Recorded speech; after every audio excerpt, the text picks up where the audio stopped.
Ah, il est de retour du bord de la piscine, des bords de la piscine. Étais-tu sur le bord de la... Étais-tu, oui, sur le bord de la piscine? Pour reprendre vos mots, She Loves est sorti de la piscine. Il nous a écoutés. C'est bon. Alex, ça se rappelle pas. T'es pas là, moi.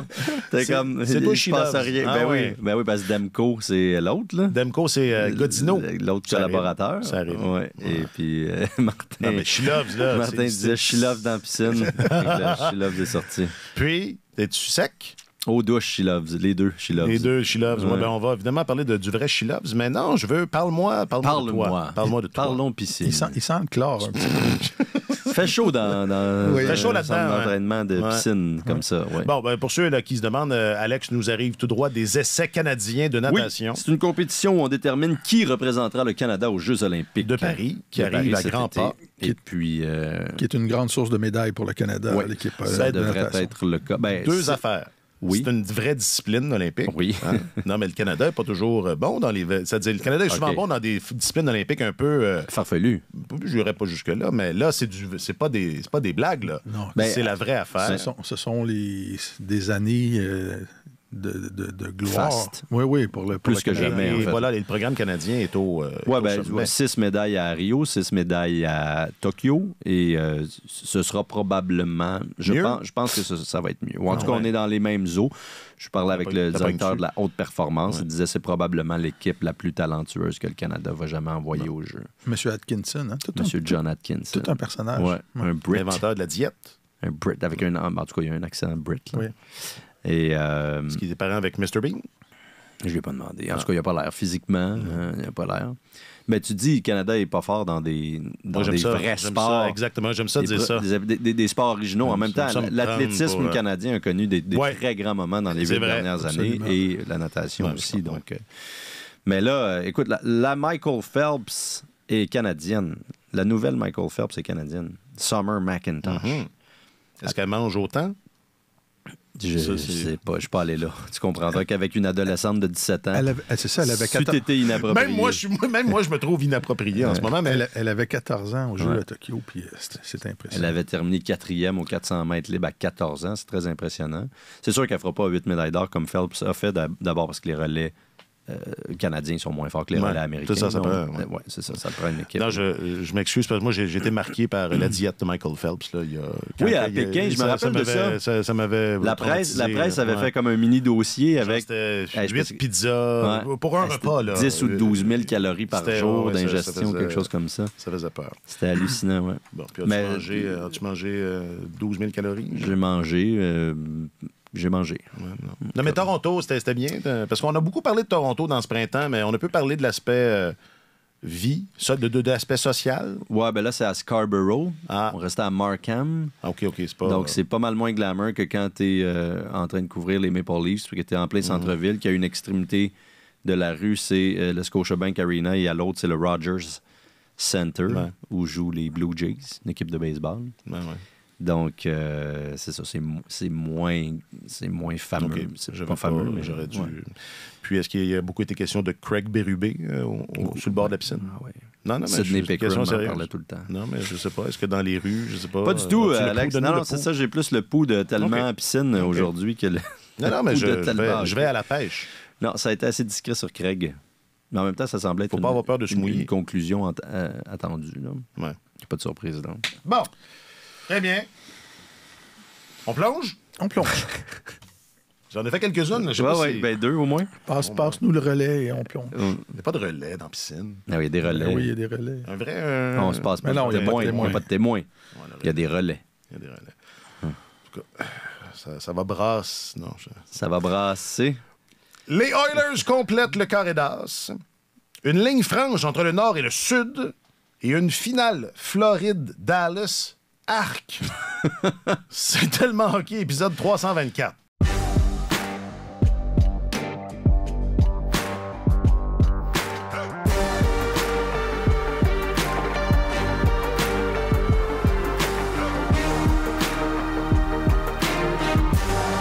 Avec oui, votre journaliste affecté aux affaires du hockey. C'est juste qu'on le prête des fois. Il nous revient.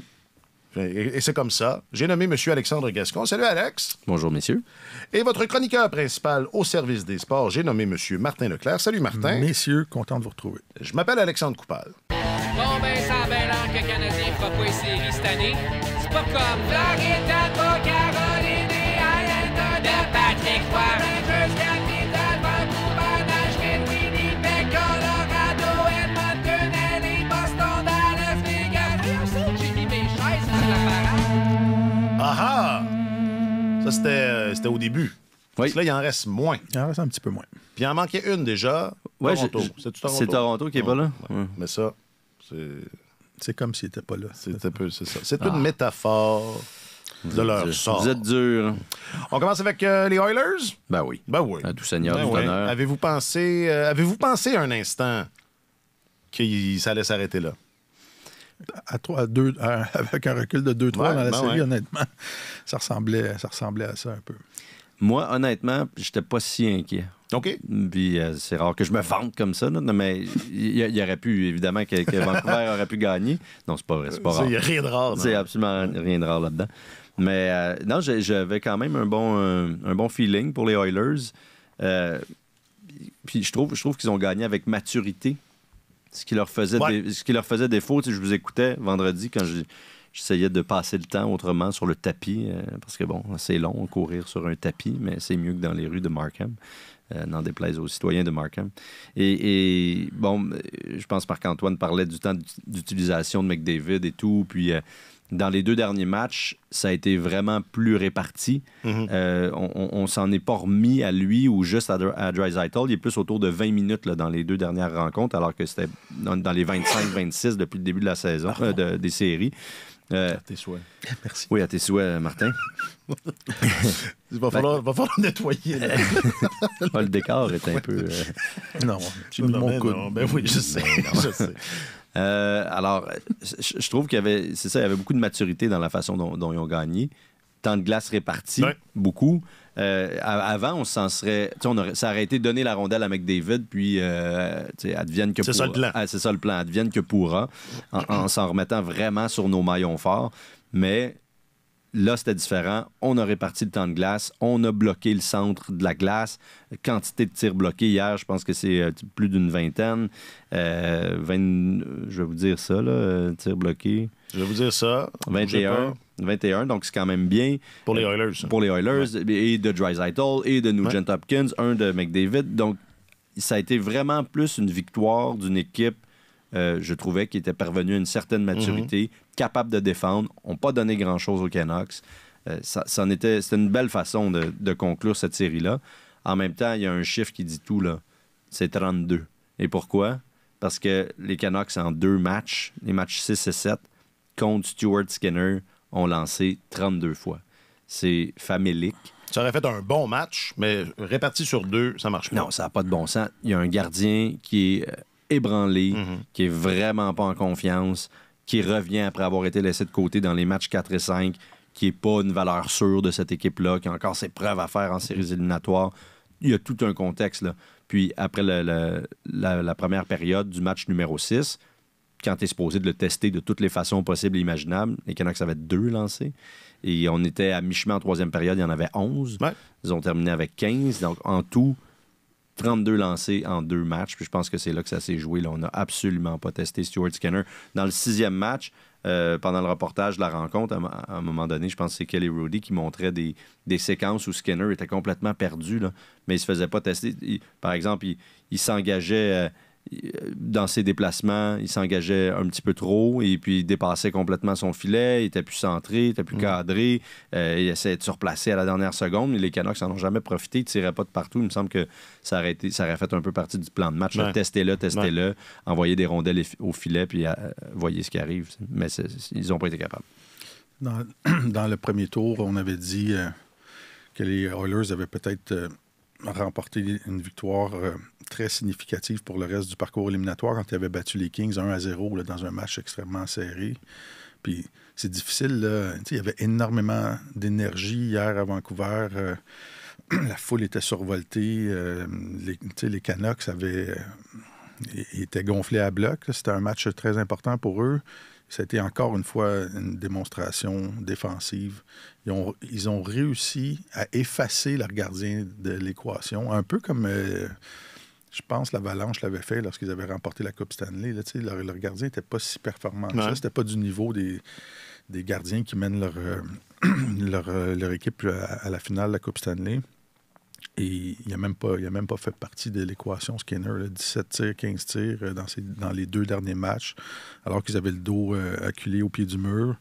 Et tu regardes les unités spéciales. On parle toujours de leur avantage numérique aux Canucks. Là, jusqu'à présent, la moyenne d'efficacité de l'avantage numérique des Canucks depuis le début des séries éliminatoires, c'est historique. Là. C'est pour des équipes qui ont remporté au moins 8 matchs en série, c'est le taux le plus élevé. Ils sont à 30... Presque 40.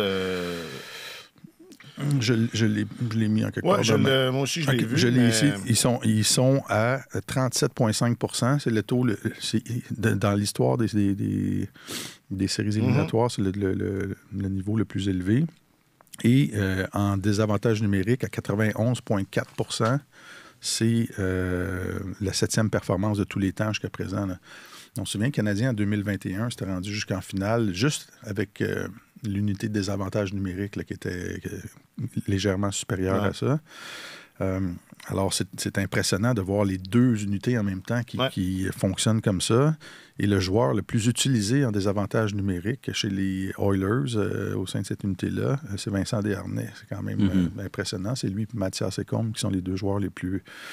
Donc, ça veut dire que tout le monde participe au succès de cette équipe-là. C'est vraiment... Ils sont vraiment passés dans une autre catégorie en améliorant leur jeu défensif. Parce que... qu'ils aient un avantage numérique spectaculaire avec des chiffres ahurissants, ça c'est normal, mais le désavantage numérique, ça c'est étonnant. Mais c'est ce qui fait qu'ils sont là. Ils sont premiers en désavantage, premiers en avantage, et ça a colmaté les brèches du gardien. Mais là, Vincent Desharnais, on en a parlé un petit peu là, au courant de la saison, mais d'où est-ce qu'il sort, bon sang? Ça a été un long parcours. Puis est-ce que j'ai lu qu'il a droit à l'autonomie complète à la fin de l'année? Je vais te dire ça sera pas long. Mais j'aime ça poser une question, que tu commences à répondre et t'interrompre tout de suite avec une deuxième question. Vincent Desharnais, c'est un petit gars de Laval qui a toujours été plus grand que les autres, qui est un petit peu moins coordonné et tout ça. Il a joué pour le programme scolaire Ulysse à Terrebonne. OK.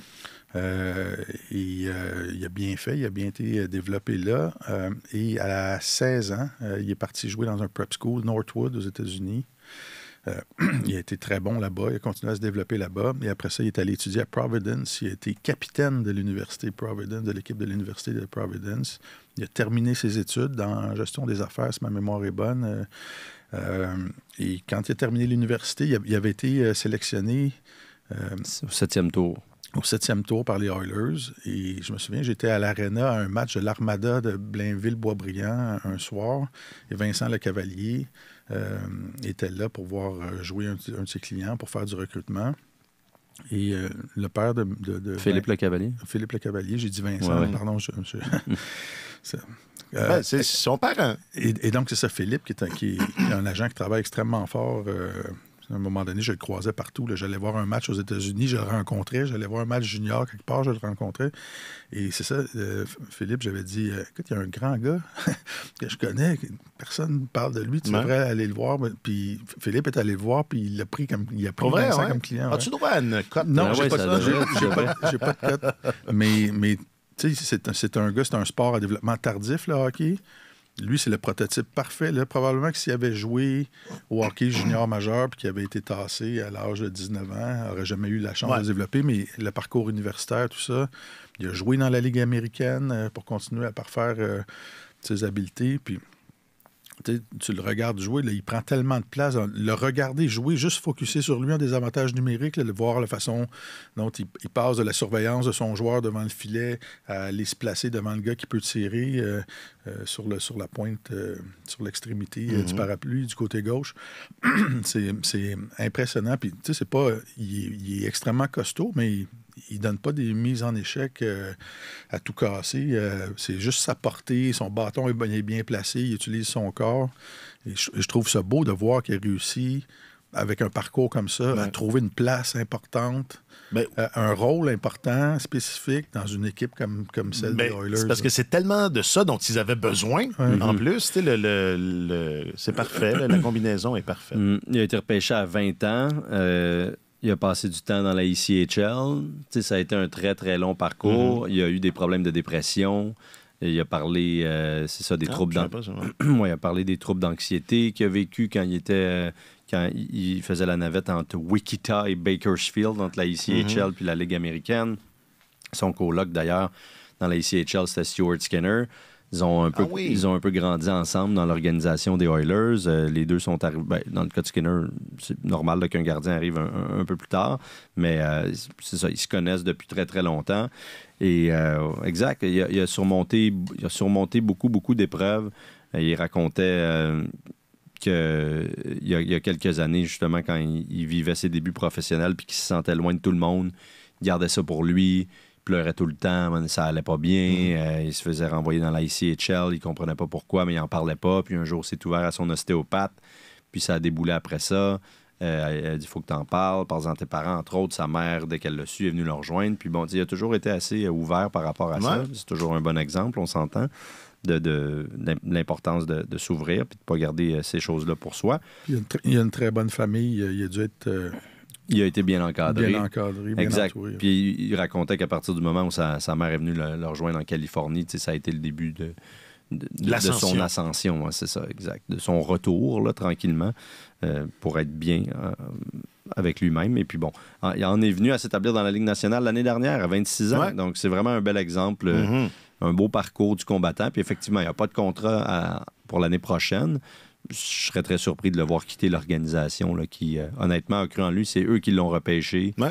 Ils lui ont donné du temps, puis il a monté les mais ils en ont besoin. Un par un, une par une, puis le voilà aujourd'hui où il en est. Alors, non, félicitations. Puis comme tu dis, c'est le prototype du gars dont ils ont besoin. Le Skinner en a besoin. Il ne savait peut-être pas quand il était son partenaire dans la ICHL, là, son co-chambreur, mais aujourd'hui, il en est certainement conscient.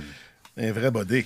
C'est des investissements très payants pour les équipes dans ce genre de joueurs-là. Dans un contexte de plafond fidèle. Oui, mais dans un contexte de plafond salarial extrêmement restrictif, de pouvoir développer un joueur comme ça que tu as repêché en 7e ronde, puis de prendre le temps de le développer, puis il contribue là, exactement dans le temps où c'est important là, pour l'organisation. Alors, voilà, on est impressionné par les prouesses défensives des Oilers, mais je vous rappelle que les 4 meilleurs marqueurs en série, là, le 1 à 4 là, de ces présentes séries, ce sont encore les Oilers. Porte-couleurs des Oilers d'Edmonton. C'est ça qui est merveilleux. Quand tu es bon en défense, tu peux continuer à marquer des buts pareils. Tu as encore le droit. Mais la bonne nouvelle aussi, une autre bonne nouvelle pour les Oilers, je trouve, dans cette série-là, c'est qu'ils ont gagné, même si McDavid n'était pas au sommet de son art. Ouais. C'est pas sa plus grande série là, à Connor. Puis, c'est correct, à un moment donné. Non, c'est ça, exact, c'est parfait. Ben, c'est parfait pour eux. C'est parfait pour eux. C'est là qu'ils voulaient être. Ça manque encore un peu de profondeur sur les 3e et 4e trios qui contribuent peu à l'attaque, mais quand même, tu gagnes alors que ton gardien est pas particulièrement dominant et que ton meilleur joueur connaît une série honnête, mais sans plus la domine pas comme on sait qu'il est capable de le faire. Tu passes à travers, malgré tout, une équipe vraiment combative. Ben, c'est quand même de bon augure, même si on pense tous que Dallas va les piétiner. On dira ça tantôt. OK, pardon. C'est ça qu'on va dire tantôt, je pense. Un mot sur les Canucks. Moi, bon, vous avez été éloquent là, sur la qualité du jeu défensif des Oilers. Moi, j'ai aucun de vos outils. J'ai mes outils, mais j'ai pas vos outils. Mais hier, je regardais ça, puis je trouvais que moi, j'avais l'impression que les Canucks étaient flat. Je trouvais ça flat. Je sais pas jusqu'à quel point. En première période. Mais est-ce que c'est 2 tirs parce qu'ils étaient flats ou parce qu'ils étaient. Parce que les Oilers étaient bons? En première période, je les sentais un peu paralysés par l'enjeu. Là.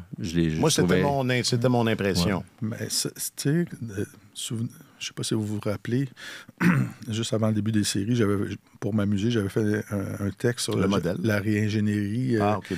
la rétro-ingénierie des Canucks. équipes, puis l'expérience des séries éliminatoires. Il fallait les équipes qui Le gagnent modèle, là, le fameux C'est modèle. ça, c'est le modèle. Oh, C'est oui. ça, les équipes qui remportent la Coupe Stanley ont eu un parcours éliminatoire assez long lors des 2 saisons précédentes. L'expérience est un facteur déterminant. Et ce groupe-là des Canucks n'avait pas la même expérience des séries que les Oilers. Les Oilers en ont vécu un 7e match il y a quoi, il y a quelques saisons? Ils avaient battu les Kings au premier tour en 7 rencontres. Alors, quand tu ne l'as jamais fait, l'expérience, ça pèse quelque chose en séries éliminatoires. Et ça, moi, c'est entre autres ça que j'avais en tête. Et ça fait écho à ce que Rick Tocchet a dit après le match. Il a dit là, ils vont avoir ça. Là. Ils vont pouvoir amener ça. Je paraphrase, évidemment. Là. Ils vont pouvoir amener ça dans la suite. Parce que c'est une suite. Est-ce que c'est une suite qui s'annonce bien? Ou est-ce que les Canucks, est-ce qu'ils vont continuer de faire une année on les attendait pas? Comme le Canadien. Comme le C'est Canadien, ça, exactement. Ouais. Le Canadien, c'était vraiment ça d'une année à l'autre. Tant que Là, Thatcher... en ce moment, c'est très stable. Ils se sont stabilisés. Enfin! On peut se fier. Tant que Thatcher, Demko et Quinn Hughes n'annoncent pas leur retraite, déjà, ils vont avoir, pendant l'été, là, par exemple, là, ils vont avoir un avantage par rapport aux Canadiens de 2021. On s'en va sur... Hey, on a entendu parler de l'île Robida. On s'en va. On s'en va. On s'en va là. Mais non, je pense que les Canucks sont quand même sur une bonne voie. Ils ont des joueurs élites à toutes les positions, puis ça en prend. Cela dit, j'ai l'impression que c'est une équipe qui a surperformé cette saison. Je trouve qu'il y a bien des gars qui ont connu la saison de leur carrière. Ça, c'est pas une garantie que ça se répète d'une année à l'autre. On a déjà vu ça. On a déjà vu ça ailleurs. Les parallèles se poursuivent. Ouais, tu sais, Connor Garland, moi, c'était pas la première fois qu'il marquait 20 buts, mais c'est un contributeur efficace. Il va probablement le rester. C'est un teigneux, un hargneux. Ouais, il était bon, lui. En plus, hier, c'était peut-être lui qui a le meilleur joueur. Oui, puis qui a relancé ce débat là, en marquant le premier but des Canucks un peu tardivement, mais quand même. Mais c'est ça, je trouve qu'il y a beaucoup de gars, tu sais, Dakota Joshua, est-ce qu'il va être en mesure de répéter son nouveau niveau d'excellence? À voir. Je pense qu'il y a beaucoup de questionnements. Est-ce qu'ils vont être capables de le garder aussi? Parce que là, lui, il a quand même marqué 18 buts. Il a été super efficace en série. À 28 ans, il se dit, là, c'est le moment. Il faudrait peut-être que je passe à la caisse le plus possible. Alors, est-ce que les Canucks vont être en mesure de lui faire une offre assez compétitive? Ça se peut qu'on perde des plumes à ce niveau-là aussi. C'est une équipe sur laquelle j'ai encore de la misère à coller une étiquette de valeur sûre d'équipe dominante dans la Ligue nationale. Je pense que c'est une formation qui a quand même surperformé. Puis quand on regarde le groupe de défenseurs, c'est pas si impressionnant que ça, honnêtement. Non, puis même le top 6. Ben, quand même. Le top 6, c'est vrai qu'hier, il manquait Brock Besser. Il manquait Besser. Je veux dire, il y a des joueurs élites là. Puis Peterson a vraiment eu des séries. On en a peu parlé, mais Elias Peterson, c'était pas sa meilleure. C'est pas des grandes séries. Là. Mais quand tu es un bon joueur offensif dans ton équipe, que tu commences une série 4-7, que tu joues contre la même équipe soir après soir, dès le premier match, il y a un plan de match de l'autre côté. Là. Il y a une structure qui est là pour te surveiller, pour te faire travailler dans les aspects où tu excelles le moins, pour t'attirer sur la patinoire dans les endroits où tu es le moins efficace. Et cet étau-là se resserre tout le temps. Et c'est pour ça que souvent, les équipes qui gagnent la Coupe Stanley, c'est les 3e et 4e trios qui font la différence dans plusieurs matchs. Ces gars-là réussissent, eux, à sortir les gros buts. Puis le meilleur exemple, c'est Connor McDavid. Là. Il y a un but dans cette série-là contre les Canucks. Il y a quoi? Il y a 2 buts depuis le début des séries? Oui, mais quand même 21 points en 12 matchs. Oui, il y a des... Mais il donne bien la rondelle, mais quand même, c'est le meilleur joueur au monde. Il est limité à 2 buts. Non, voilà, c'est éloquent. C'est quoi un Canuck? C'est quoi un Canuck? C'est un Canadien. Voilà, c'est un Canadien, mais c'est le parallèle ultime. Les crazy Canucks. On verra si le parallèle le tient. Après Twitter, Facebook, Instagram, Snapchat, C'est vraiment fait ça. OnlyFans. Le tweet, le book, le gram. Question du public, réseaux sociaux. Question du public, réseaux sociaux.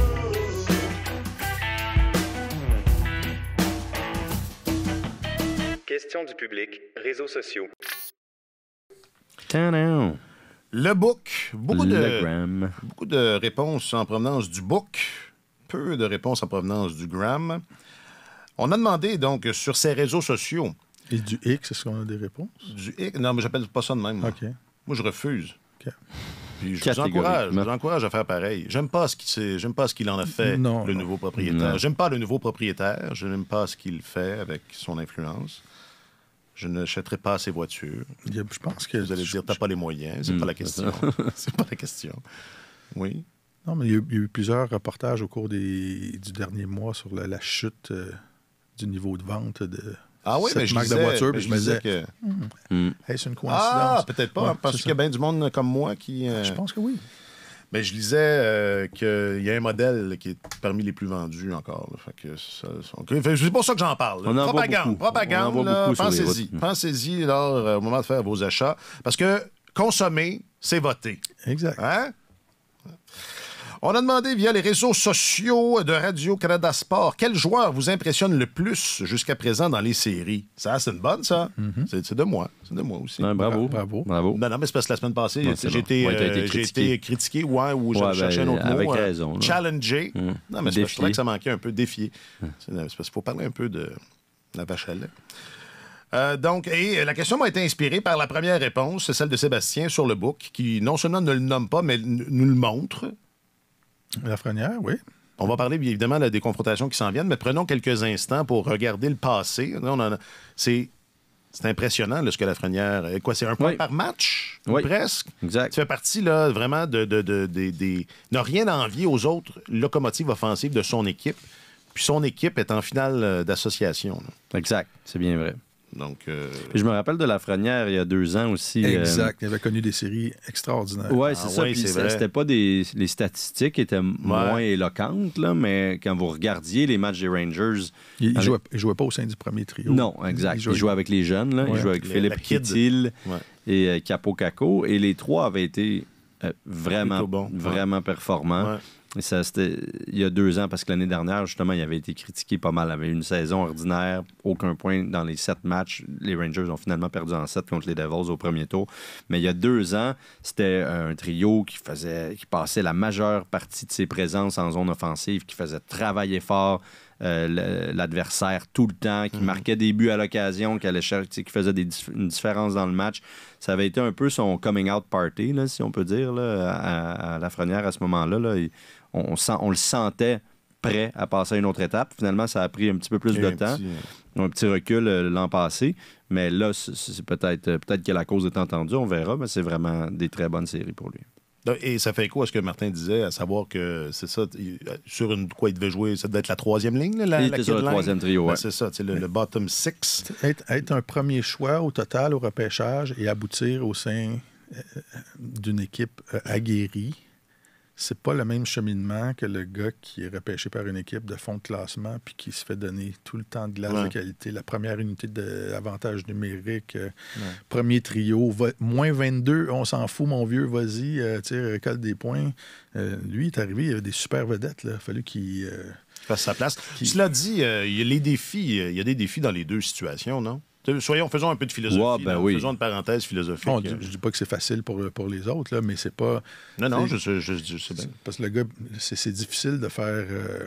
Il y a plus de danger, je pense, à donner les clés de l'équipe à un jeune prodige qui est mal entouré. Là. Les Oilers ont longtemps été un exemple de ça. Un bon exemple de ça, ouais. Un bon exemple du mauvais exemple, si on peut dire. Taylor Hall, par exemple, amassait quand même des points à Edmonton, mais on a senti qu'il n'avait jamais appris à, entre guillemets, jouer de la bonne façon, si je peux dire. Là. Non, puis, enfin, c'est un autre exemple aussi de... C'est ça. Plus le joueur est repêché tôt, dans ce cas-ci, ça ne peut pas être plus tôt. Évidemment que ça vient avec des attentes, mais on a tendance à oublier que le temps... tout le monde a besoin de son... Chacun son rythme. C'est ça, exactement. Et les Rangers doivent être assez contents. Moi, je voyais juste là, les grandes photos là, dans le New York Post, puis dans de Lafrenière, puis je me dis, OK, il est en train là, vraiment de faire sa place là, là-bas. C'est pas une mince affaire. Félix, toujours sur le book, She Loves et Lafrenière. C'est vrai que She Loves aura été aussi une des bonnes histoires une des bonnes histoires de ces séries. On s'entend, les Canucks n'ont pas perdu cette série-là parce qu'ils avaient leur troisième gardien devant Non. le filet. Là. Il a été meilleur que, il a été meilleur Ouais. Que les deux autres. que son... Ouais. Toujours sur Facebook, Arnaud, Wyatt Johnston. On va parler des Stars, mais c'est vrai que Johnston, un peu à la manière de Lafrenière, hein, c'est ça. C'est les jeunes loups qui s'imposent quand ça compte. Lui, ça n'a pas pris de temps, par exemple. Ouais, non. Sylvain Draisaitl, on n'a pas beaucoup parlé de McDavid. Puis je vous disais, les 4 meilleurs marqueurs de ces séries, c'est des joueurs des Oilers. Mais le meilleur marqueur de ces séries, c'est Leon Draisaitl. Et on n'en parle pas tant. Ou enfin, on parle jamais. On parle de McDavid. Si, et je vais juste lancer ça comme ça pour Vas-y, Martin. réflexion, si Draisaitl était Canadien et McDavid était Allemand, C'est clair. C'est clair. le pourcentage de couverture médiatique, Ben oui. est-ce que Il serait plus équilibré, peut-être. Ouais. Il reste que McDavid, c'est parce que c'est le spectacle à l'état pur. Donc, je pense qu'il y a une part de ça aussi. C'est le joueur le plus spectaculaire, le plus rapide, le plus explosif. Draisaitl amasse beaucoup de points, mais vraiment d'une autre manière. façon, ouais. C'est moins... C'est comme comparer Guy Lafleur avec Steve Schott. Ouais, peut-être. Ou, je Il y, l'ai dit, en a un, les gens se lèvent lorsqu'il C'est ça. il se met en Schott, marche. c'est un poteux, puis c'est ça. là. Schott, tu regardes le jeu, puis il a marqué. je l'ai dit, c'est sûr que quand tu fais une comparaison avec un de ces deux-là, c'est toujours boiteux, mais Gretzky, Messier. Ouais. Ouais. Ben, tu sais, Draisaitl, moi, je trouve qu'il joue un peu comme Jagr pouvait jouer par moment. Immense stature. C'est vraiment difficile de lui enlever la rondelle en protection. Pas le coup de patin le plus explosif, mais une intelligence du jeu clairement supérieure. Puis c'est ça, des aptitudes pour conserver la rondelle qui sont hors normes. Puis une complicité avec les autres joueurs de l'équipe. Mais oui, c'est ça. Mais probablement que si les nationalités étaient inverses, il y aurait un plus grand équilibre dans la couverture. Ça me fascine qu'un gars ait pu sortir de l'Allemagne et devenir aussi Dominant. dominant dans la Ligue. C'est un peu comme, je sais pas, comme quand Éric Gagné avait remporté le Cy Young dans le baseball majeur. Tu sais, c'est pas un gros Pas un gros bassin, marché. c'est pas un Non, gros c'est bassin vrai. de joueurs. Là, Ouais. Ben, en même temps, Non, mais tu sais, Anze Kopitar, mettons, Ouais. avec la Slovénie, je veux dire, ça peut arriver, là, mais... ou Austin Matthews de l'Arizona. Ouais. C'est un peu... Ouais. Ah ouais. Voilà. C'est ça la mondialisation. Ça s'internationalise, Martin, c'est ça qu'il faut. Mais Austin Matthews était de l'Arizona. Tu sais, il a été développé dans un système de hockey mineur ou qui était animé par des anciens joueurs des Coyotes. Là, qu'il y a eu un bon environnement Ouais, c'est pour vrai. partir. Puis après ça, il était quand même dans le programme national. Ouais. Mais D'aller jouer en Suisse. c'est ça. Draisaitl est venu jouer junior au Canada, mais jusqu'à l'âge junior, dans un pays qui n'a pas de tradition de hockey, c'est incroyable qu'un joueur de ce talent-là soit sorti de l'Allemagne. Là. Toujours sur Facebook, JT Miller. Ça, c'est Simon-Pierre. Simon-Pierre, JT Miller et Evan Bouchard. Bouchard, tu sais, on va parler juste Ben, des Oilers. Bouchard l'an passé aussi, c'est ça. C'est pas des... Tant qu'à moi, c'est pas des grandes surprises. Ouais. là. OK. Puis Miller, quand je le vois jouer, chaque fois, je me dis, ça me rappelle à quel point... Quel joueur. Hein? Quel joueur. Tu sais, c'est un de ceux que le Lightning a laissé c'est partir. fou. Ça- Avant ça- qu'ils gagnent leur coupe, en plus. Ça montre à quel point ils étaient forts. Là. Et, Il était allé le chercher dans l'échange de Ryan McDonald. Les deux en même temps. Ils n'avaient pas donné grand-chose de Namestnikov, je pense, entre autres. Puis... et un dernier sur Facebook, c'est François qui dit Stéphane Hessel. Est-ce que comment ça s'écrit? C'est une... Ah, OK. Il l'a écrit, lui, comme non, l'inventeur pas- du déodorant. Non, c'est pas comme ça. Référence à un épisode, l'épisode d'il y a 2 semaines. pense que c'est ma dernière L'essayiste- présence, là. L'essayiste Stéphane Hessel qui aimait... Indignez-vous. Ah oui. C'était le Ouais, parce que le tu petit- trouvais que... Je trouvais que tu étais un fan. Il faut bien que quelqu'un... Il a écrit un brûlot qui s'appelait Indignez-vous. Ils ne sont plus que 4. Elles ne sont plus que 4. Et il y a... Moi, c'est ça. Je crains une finale Floride-Dallas. Ça pourrait bien être ça. Et je note qu'il y a une ligne franche. On a vraiment 2 équipes du Nord et 2 équipes du Sud. Il y a... et enfin, j'aimerais mieux que ce soit 2 équipes du Nord qui se rendent en finale. On va commencer par l'Est, vu qu'on a passé beaucoup de temps dans l'Ouest. Et tu as écrit quelque chose dans tes notes, Martin. Je pense que ça résume cette série-là. Et ça risque d'être l'élément clé. les Rangers, non seulement... Enfin, je veux vous entendre sur cette question-là. Je pense qu'ils n'ont pas l'aspect teigneux, l'aspect papier sablé, appelez ça comme vous voulez, l'aspect grind. Ils l'ont pas, ou enfin, ils l'ont pas au même niveau que les Panthers, et ils ne l'ont pas vraiment affronté non plus dans ces présentes séries éliminatoires. Oui, c'est ça. Moi, j'ai hâte de les voir confrontés à ça. Ils sont belliqueux, les Panthers. Belliqueux. Ils peuvent te déconcentrer, peuvent s'acharner sur le gardien. Ils peuvent te blesser. Déconcentrer. Ils sont physiques, sont capables de pratiquer tous les styles. Et c'est ça, les Rangers contre les Capitals n'ont pas vu ça.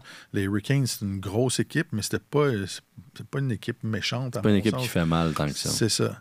Alors, j'ai hâte de voir cette confrontation-là contre les Panthers. Puis, je parlais de la réingénierie tantôt. Là, quand je faisais la liste des équipes qui cochaient les 6 cases ou presque toutes les 6 cases pour remporter la Coupe Stanley, les Rangers n'étaient pas...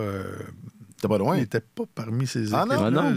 Pourtant, l'expérience en série, oui. L'expérience en série, je pense qu'ils en avaient 3 critères ou peut-être 4 sur 6, mais comparé à d'autres qui en avaient 5 ou 6. Mais Shesterkin est un facteur qui équilibre tout le reste. C'est le gardien encore actif en série, je pense, qui a sauvé le plus, qui a prévenu le plus de buts depuis le début des séries.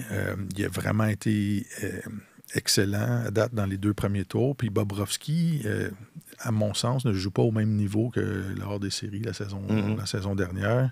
Alors, ça va être une grande confrontation de gardiens russes, mais je pense que les Rangers ont l'avantage de ce côté-là. Cette saison, les Panthers ont 2 victoires et une défaite en prolongation contre les Rangers. Donc, et les 2 équipes ont eu du succès en avantage numérique une contre l'autre.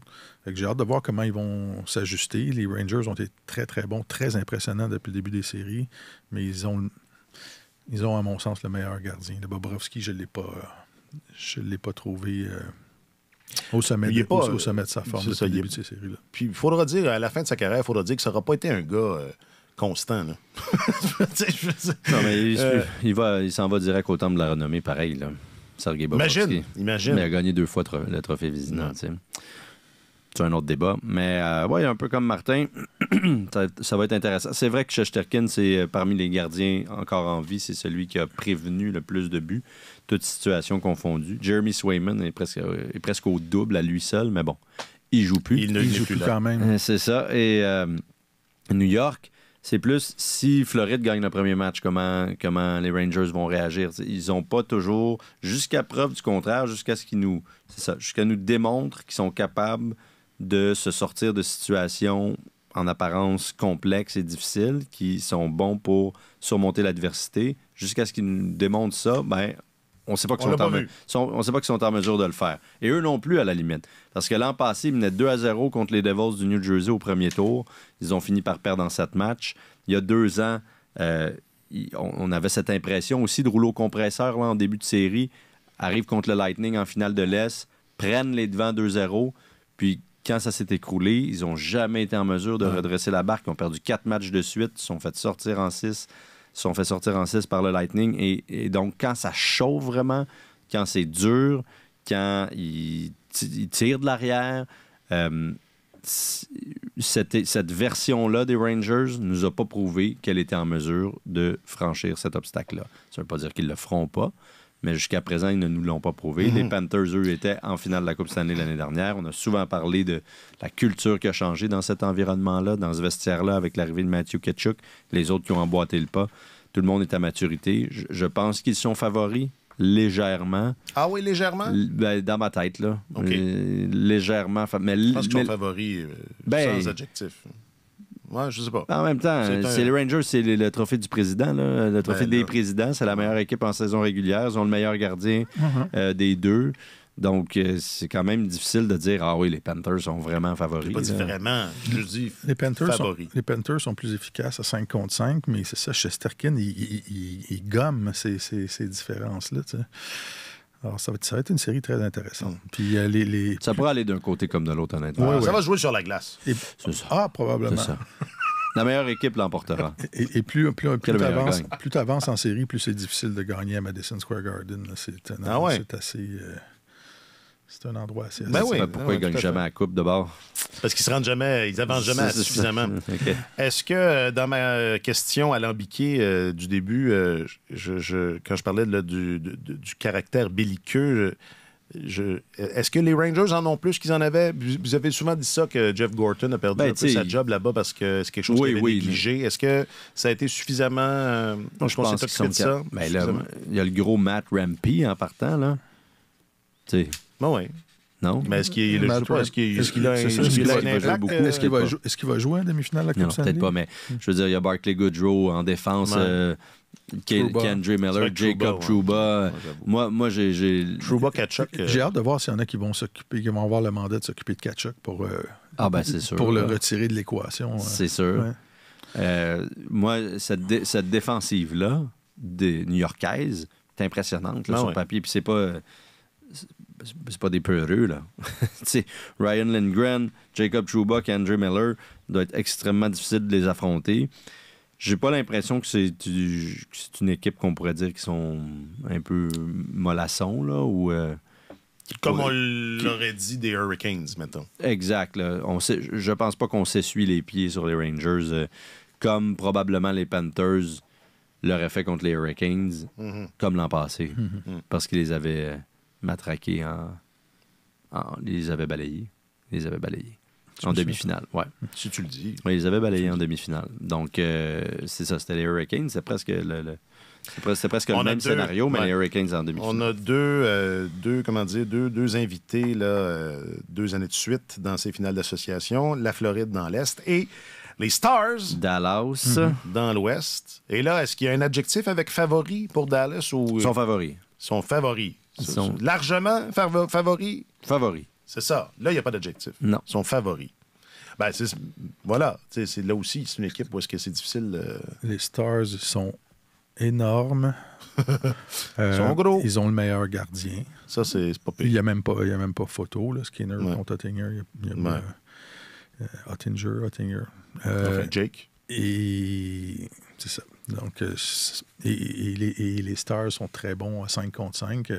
C'est une très mauvaise idée. Ça va être une très mauvaise idée pour les Stars d'aller jouer en désavantage numérique dans cette série-là. Leur désavantage numérique est à 69%. C'est peut-être...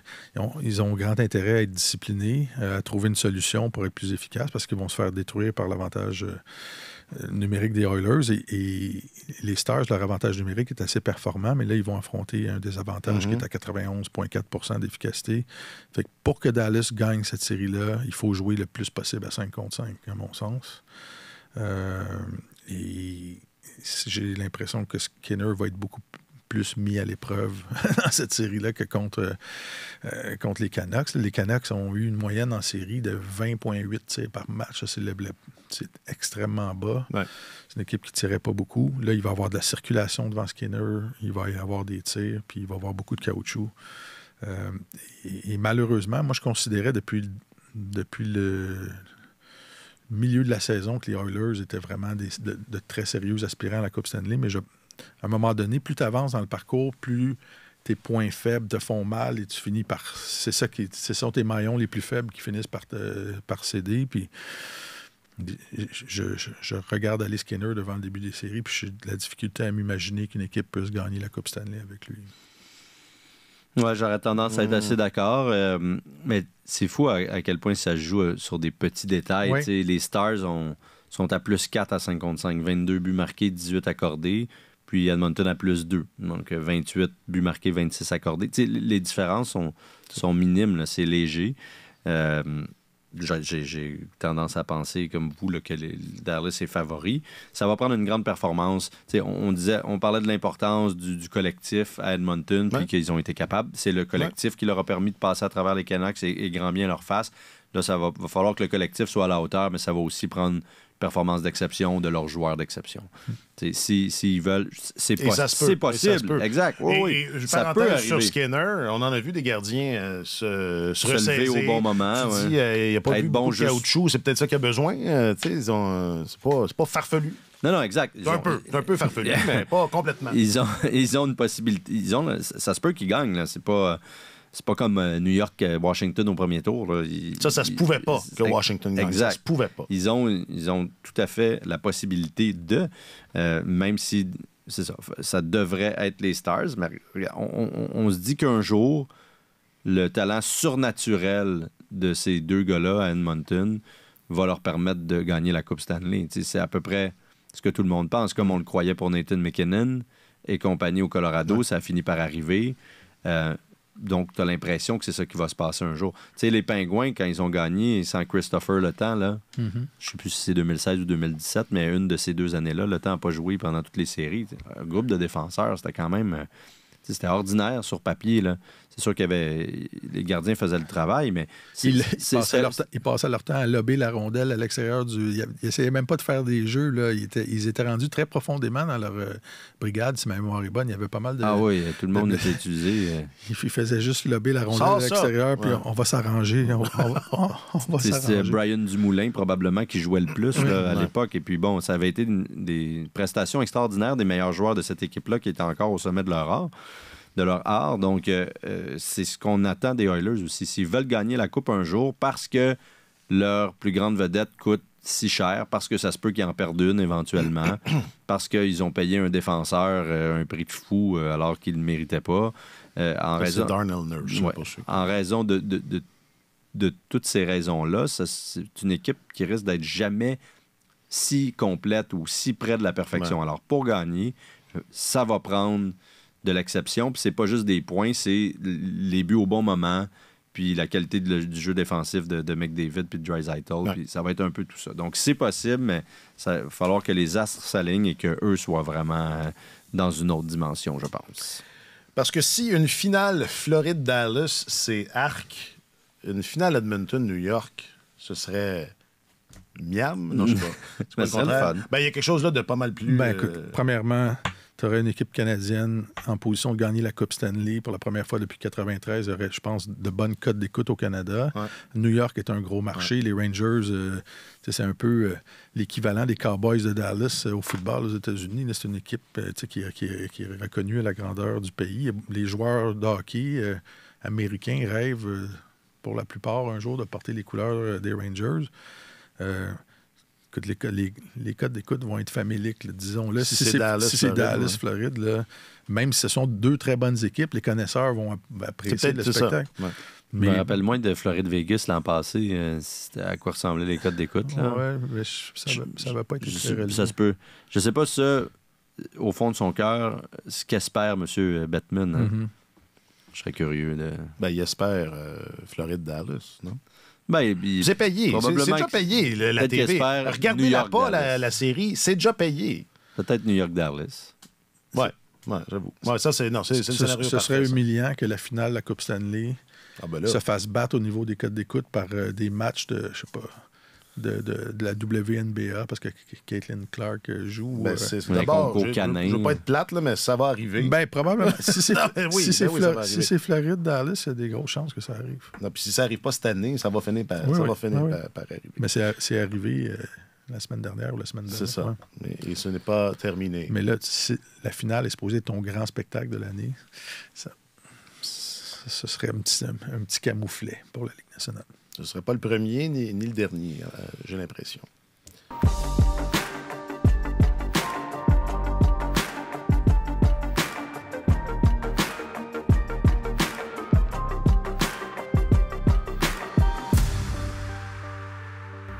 Alex, il dit, on n'a pas parlé de Craig Berube. J'ai essayé de t'en parler au début, là, avec mes allégories de piscine. Mais des fois, je me lance sur un sujet, puis t'es comme, hop. Alors, on va parler plus tard. Je ferai ça, mais gêne-toi pas. Qu'est-ce que tu veux dire sur Craig Berube? Bonne chance à lui. Puis à toute l'équipe. Chapeau à toute l'équipe. Chapeau! Non, mais c'est plate. C'est plate. Hein? C'est comme... Tout le monde pensait que ce serait lui, c'est plate. Enfin.